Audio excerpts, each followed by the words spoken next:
இன்பம் சூழ்க சந்தோஷம். அவர் மிகப்பெரிய ஞானி. அந்த ஞானியே ஒரு பக்தர் தன் வீட்டுக்கு விருந்துக்கு அழைத்தார். அவரும் இசைந்து கொண்டார்.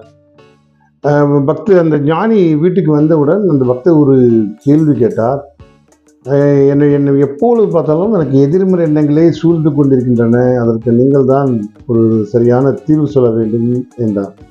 உடனே ஞானி சொன்னார், என்னை அழைத்தது போல் மிகப்பெரிய கொள்ளைக்காரனை நீங்கள் வீட்டுக்கு அழையுங்கள் என்றார். உடனே அந்த பக்தர் திகைத்து கொண்டார்.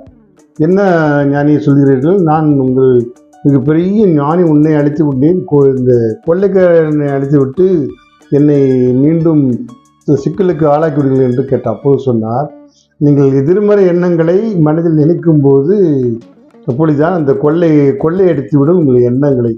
அதே போலதான் நீங்கள் எதிர்மறை எண்ணங்கள் கொள்ளையடிக்காமல் என்றால் அதை விட்டு நீங்கள் விலகி நிற்க வேண்டும், வேறு ஒன்றுமில்லை என்று பதில் சொன்னாராம்.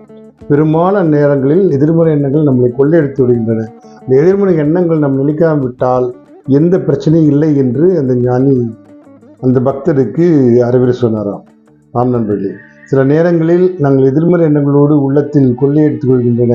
எதிர்மறைகள் இல்லாமல் நேர்மறைகளோடு வாழ்க்கை செய்து எத்தனையோ சாத்தியக்கூறு உண்டு. எல்லாம் நடக்கும், வாழ்க்கையில் எல்லாமே நடக்கும். அதை கடந்துதான் வாழ்க்கை என்ற அச்சாரத்தில் மிக பெரிய சாதனை நிகழ்த்த முடியும் என்கிறது. சந்தோஷம். வாழ்க வளமுடன்.